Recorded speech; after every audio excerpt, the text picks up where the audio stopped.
Selamat datang dan terima kasih telah bergabung dalam Renungan Malam Santapan Rohani. Malam ini kita akan merenungkan tentang Yesus yang menganugerahkan hidup.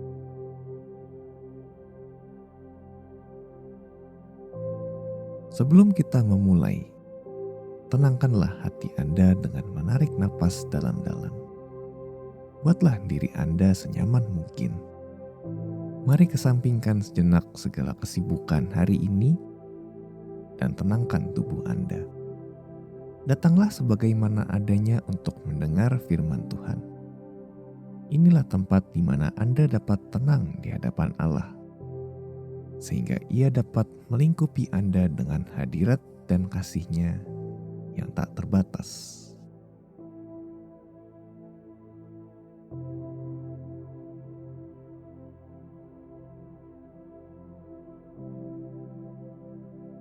Allah Pencipta, Engkau menciptakan bumi dan mengisinya dengan kebaikan dan kemuliaan-Mu. Engkau juga yang menciptakan aku, dan biarlah hidup-Mu dinyatakan dalam diriku.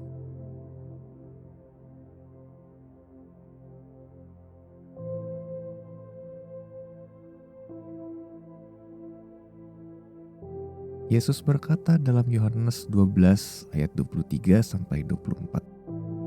Tetapi Yesus menjawab mereka, katanya, "Telah tiba saatnya Anak Manusia dimuliakan. Aku berkata kepadamu, sesungguhnya jikalau biji gandum tidak jatuh ke dalam tanah dan mati, ia tetap satu biji saja. Tetapi jika ia mati, ia akan menghasilkan banyak buah."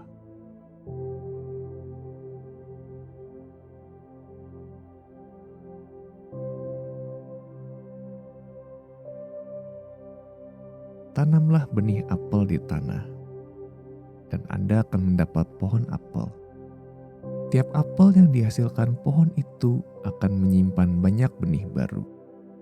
Satu benih saja dapat menghasilkan banyak pohon yang menyimpan banyak benih lain. Seluruh potensi, energi, rancangan, dan struktur ada dalam sebuah benih. Semua ini sesuai dengan desain Allah bagi ciptaannya. Ketika kita menaruh sebutir benih ke dalam tanah, kita bukan sekedar menguburnya, tetapi sedang menanamnya. Kita tak berduka karena benih itu mati dan terkubur. Kita menanam karena menantikan hidup, pertumbuhan, dan panen. Ketika sudah dekat waktunya disalib, inilah cara Yesus menggambarkan kematiannya. Seperti benih yang penuh hidup dan buah, Yesus juga dikubur di tanah. 3 hari kemudian, Alkitab berkata bahwa Ia dibangkitkan dari antara orang mati, sebagai yang sulung dari orang-orang yang telah meninggal. 50 hari kemudian, pada hari Pentakosta, lahirlah jemaat. Seperti benih yang berbuah, Yesus dari kematiannya menghasilkan banyak lagi yang seperti Dia. Kita adalah bagian dari banyak benih yang bertumbuh dari benih yang terutama, yaitu Yesus. Saat kita perlahan terlelap malam ini, mari kita ingat bahwa kita bertumbuh dari benih terpilih yang pernah ditaburkan.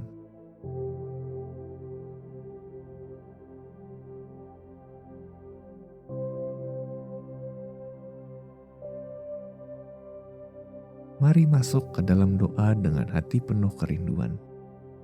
Lemaskanlah tubuh Anda dengan napas yang panjang dan perlahan. Hadirat Allah adalah tempat tenang dan damai. Lakukanlah dan buat tubuh Anda rileks. Fokuskan hati Anda kepada hadirat Tuhan yang berjanji mendengar setiap kata di bibir dan hati kita.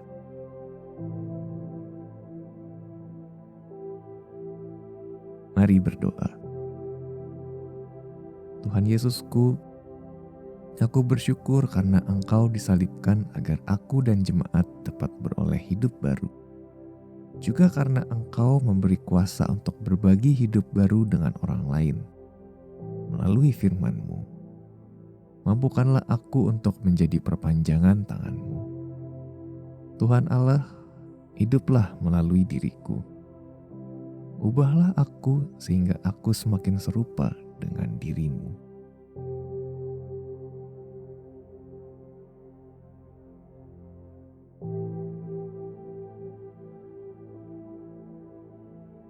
1 Korintus 15 ayat 20-22 berkata, Kristus telah dibangkitkan dari antara orang mati sebagai yang sulung dari orang-orang yang telah meninggal.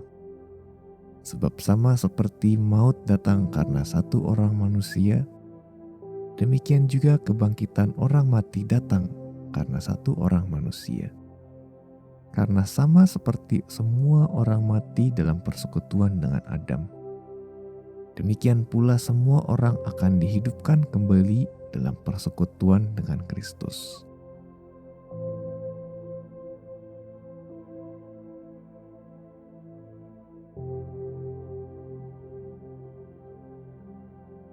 Mari menutup renungan ini dalam doa. Bapa Surgawi, aku bersyukur karena dalam Yesus aku sungguh hidup. Akulah ciptaan yang baru, diperbarui dengan hidup, roh, dan serupa Yesus. Ketika hidup menjadi sulit dan aku bergumul, bantulah aku mengingat sukacita dan keistimewaan memiliki Yesus. Aku beriman akan rencananya dalam hidupku. Di dalam nama Yesus aku berdoa. Amin.